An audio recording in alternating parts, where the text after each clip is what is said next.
অসংখ্য ধন্যবাদ স্টুডেন্ট ভিডিওটি ক্লিক করার জন্য। স্টুডেন্ট এইমাত্র দেখো তোমাদের ক্লাস 6-এর 2025 সালের বাংলা সাবজেক্টের অ্যানুয়ালি পরীক্ষা হয়ে গেল। স্কুল দেখো Chengail C Vidyaniketan high school. ওকে, তো ক্লাস 6-এর বাংলা প্রশ্নটা কী পড়েছিল এবং এর উত্তরগুলো কত সোজা দেখো। যাদের স্কুলে এখনও বাংলা পরীক্ষা বাকি আছে তো তারা অবশ্যই এই ভিডিওটা ভালো করে দেখবে। ওকে, তো দেখো কী বলছে, এক একটা বলছে কবি দ্বিজেন্দ্রলাল রায়ের কবিতার মূল সুর ছিল কেমন। কবি দ্বিজেন্দ্রলাল রায়ের কবিতার মূল সুর ছিল হচ্ছে দেখো স্বদেশ প্রেম, বঙ্গ আমার জননী আমার কবিতাটি লিখেছিলেন। যতীন দাসের পিতার নাম ছিল দেখো বঙ্কিম বিহারী দাস। ওকে, যতীন দাসের ছদ্মনাম ছিল দেখো রবীন আর কালীবাবু, এখানে কালীবাবু দিয়েছে, কালীবাবুটা ক্লিয়ার। মোরা দুই সহোদর ভাই কবিতাটির কবি হলেন দেখো কাজী নজরুল ইসলাম। ওকে, বিদ্রোহী কবি নামে পরিচিত এই কাজী নজরুল ইসলাম। এরপরে বলছে দেখো ক্ষয়ের প্রশ্নগুলির সংক্ষিপ্ত উত্তর দিতে বলেছে 1 নম্বর মানের, খুব সহজেই লিখতে হবে। মোরা দুই সহোদর ভাই কবিতায় সহোদর কারা, এখানেও দেখো সহোদর হচ্ছে হিন্দু আর মুসলমান। ওকে, খলিশানি জাতীয় বিদ্যাপীঠ হাই স্কুলেও দেখো এই কোশ্চেনটা পড়েছিল। এবার বলছে দেখো বাইরে শুধু রঙের তফাৎ, রঙের তফাৎ বলতে কবি কি বুঝিয়েছেন। এটা দেখো মোরা দুই সহোদর ভাই এই কবিতায় প্রশ্নটা দেখো হুবহু ফেলে দিয়েছে, অর্থাৎ তোমাদের বাংলা কোশ্চেনও খুব সহজ করেছে।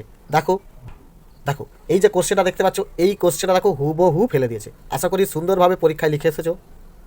এরপর 3-এরটা বলছে দেখো ধরাতল কবিতাটি কোন কাব্যগ্রন্থ থেকে নেওয়া, এটা হচ্ছে দেখো চৈতালি। ওকে, ধরাতল কবিতাটি কার লেখা, রবীন্দ্রনাথ ঠাকুর। রবীন্দ্রনাথ ঠাকুর ক্লিয়ার। হাবুর বিপদ গল্পটি কার লেখা, অজেয় রায়। অজেয় রায় ক্লিয়ার। সুধীর বাবুর কপালে ভাঁজ কিসের, দেখো সুধীর বাবুর কপালের ভাঁজ হচ্ছে এই যে স্কুলের যে বা ক্লাসের ফার্স্ট বয় প্রশান্ত যে বাংলাদেশে বর্ষাকাল রচনাটি পড়ছিল পুরো বই থেকে তুলে নিয়ে আসা, দেশ সরকারের বই থেকে, সেই জন্য সুধীরবাবু একটু অসন্তুষ্ট হয়েছিল। তাই কিসের ভাঁজ, এখানে হচ্ছে দেখো অসন্তুষ্টির ভাঁজ। ক্লিয়ার, অসন্তুষ্টির ভাঁজ। তো ধরাতল কবিতায় কবি কাদের ভাই বোনের সঙ্গে তুলনা করেছেন, তুমি নিশ্চয়ই জানো সুখ আর দুঃখকে। ওকে, যতীন দাসের ভগিনীর নাম কি, যতীন দাসের ভগিনী দেখো লাবণ্য প্রভা। কি, লাবণ্য প্রভা। ওকে, মিস্টার পেট্রি কে ছিলেন, ব্রিটিশদের গোয়েন্দা বিভাগের প্রধান। ব্রিটিশ গোয়েন্দা বিভাগের প্রধান। ব্যাস এটুকু লিখলেই হয়ে যাবে। মিস্টার পেট্রি ছিলেন ব্রিটিশ গোয়েন্দা বিভাগের প্রধান। ওকে, আশিস কুমার মুখোপাধ্যায় কোন খেলার ধারাভাষ্যকার ছিলেন, এটা হচ্ছে দেখো ফুটবল খেলার ইংরাজি ধারাভাষ্যকার ছিলেন। ওকে, গয়ের প্রশ্নগুলো দেখো বলেছে উদ্দেশ্য বিধেয় অংশটাকে ভাগ করতে বলেছে। দেখো প্রথমে বলছে শেষ পর্যন্ত এলো শেষের সেই ভয়ঙ্কর দিনটা হয়ে যাচ্ছে উদ্দেশ্য, বাকিগুলো বিধেয়। ওকে, ভজাটা কিছুতেই ছাড়লো না, ভজাটা হচ্ছে উদ্দেশ্য, বাকিগুলো বিধেয়। সুধীরবাবু মন দিয়ে শোনেন, সুধীরবাবু উদ্দেশ্য, বাকি সব বিধেয়। শুরু হয় এক অবিস্মরণীয় রক্তে রাঙা অধ্যায়টা হচ্ছে উদ্দেশ্য, বাকি সব বিধেয়। আর হাবু কান পেতে শোনে, হাবু হচ্ছে উদ্দেশ্য, বাকি বিধেয়। ওকে, ঘয়ের কি বলেছে দেখো বক্স থেকে সঠিক শব্দ নিয়ে ছক পূরণ করো। এখানে বক্সে উত্তরগুলো আছে কি দেখো, বহিয়া এই বেয়ে এটা চলে আসবে, পরাণ প্রাণ। ওকে, সরুও মানে সূর্য, দেখি মানে হেরি, মোর মানে আমার, এই বসে যাবে তোমার। ওকে, এরপর দেখো এখানে তোমার হজা বড়লা থেকে উঙান দাগের যে প্রশ্নগুলো এসেছে দেখো 5টি করতে হবে 2 নম্বর মানের।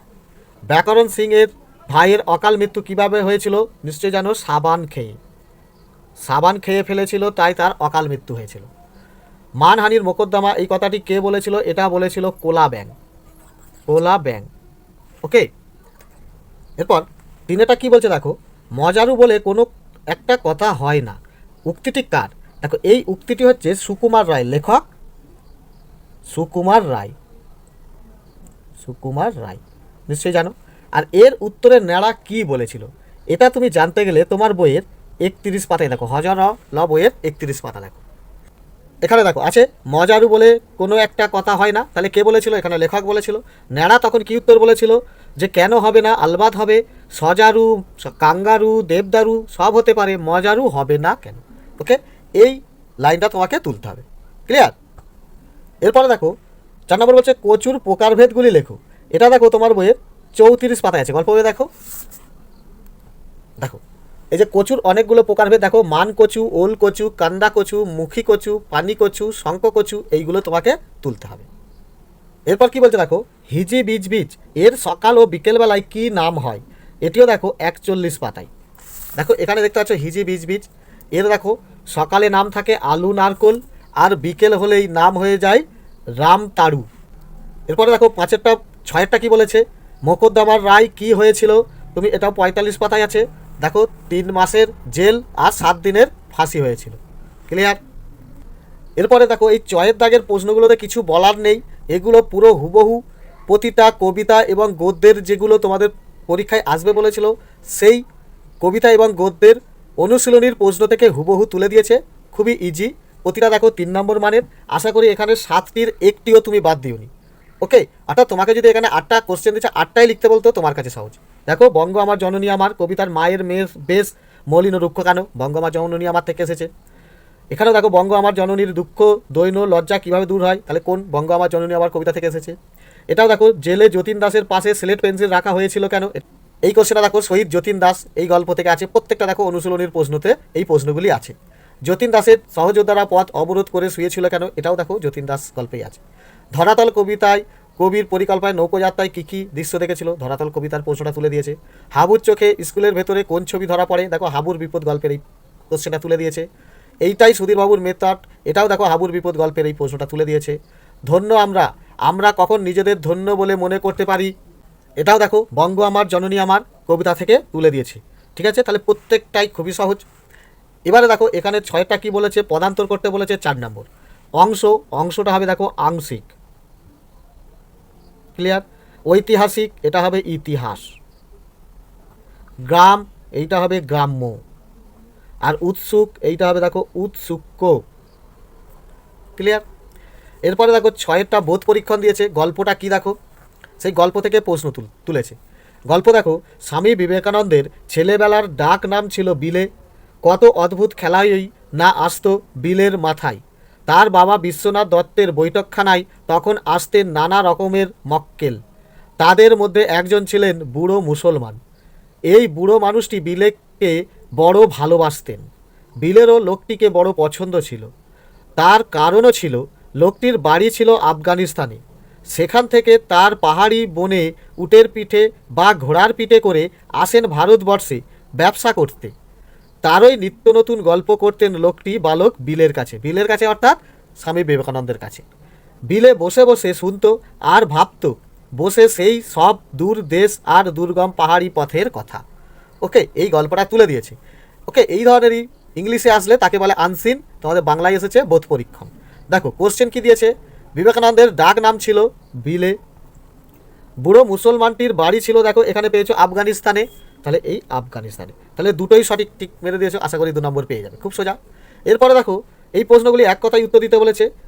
বিবেকানন্দের পিতার নাম কি ছিল, দেখো বিবেকানন্দের পিতার নাম ছিল দেখো বিশ্বনাথ দত্ত। ওকে, বিশ্বনাথ দত্তের মক্কেলরা বাড়ির কোথায় বসতেন, এখানে দেখো বৈঠকখানায় বসতেন। ক্লিয়ার? বুড়ো মুসলমানটি কার পিঠে চড়ে ভারতে এসেছিলেন, এখানে দেখো উটের পিঠে ঘোড়ার পিঠে। ওকে, উট আর ঘোড়া, তাহলে বোধ পরীক্ষণের প্রশ্নগুলোও তোমার খুব সহজ। এরপরে দেখো বিদ্যালয়ে অনুপস্থিত কারণ জানিয়ে প্রধান শিক্ষককে চিঠি, অর্থাৎ মনে করো এটা তোমার একটা খাতার পাতা, এখানে তোমার লিখতে হবে মাননীয় প্রধান শিক্ষক মহাশয়। ক্লিয়ার? মাননীয় প্রধান শিক্ষক মহাশয়, স্কুলের নাম ঠিকানা, তারপরে আবার লিখবে মাননীয় বলে তোমার টোটাল বিবরণ দেবে কেন যাওনি, এখানে ইতি, ডান দিকে ইতি। ক্লিয়ার? আর এদিকে একটা ডেট দিয়ে দেবে, ব্যাস চিঠি লেখা শেষ। এছাড়াও আরেকটা দিয়েছে দেখো, তোমার আগামী জন্মদিনে নিমন্ত্রণ জানিয়ে বন্ধু বা বান্ধবীকে চিঠি, এটাও ধরো তোমার একটা খাতা। বন্ধুকে চিঠি লিখতে গেলে তোমার ঠিকানা এটা ডান সাইডে লিখতে হয়, এটা হচ্ছে তোমার ঠিকানা অর্থাৎ নিজের এন দিয়ে দিলাম। তারপরে এখানে বন্ধুকে সম্বোধন করতে হয়, জন্মদিনে নেমন্তন্ন জানাতে হলো, ওকে এটা লিখতে হবে। তারপরে এখানে লিখতে হয় ডান দিকে ইতি বলে তোমার সই। ক্লিয়ার? আর বাঁদিকে এটা বন্ধুর ঠিকানা, কি দিলাম বন্ধুর, বাঁদিকে এখানে বন্ধুর ঠিকানা দিয়ে দেবে, ব্যাস তাহলে চিঠিও কমপ্লিট হয়ে যাবে। ওকে, এই তোমার কোশ্চেন ছিল। আশা করি পরীক্ষাটি খুব সুন্দর হয়েছে। ধন্যবাদ।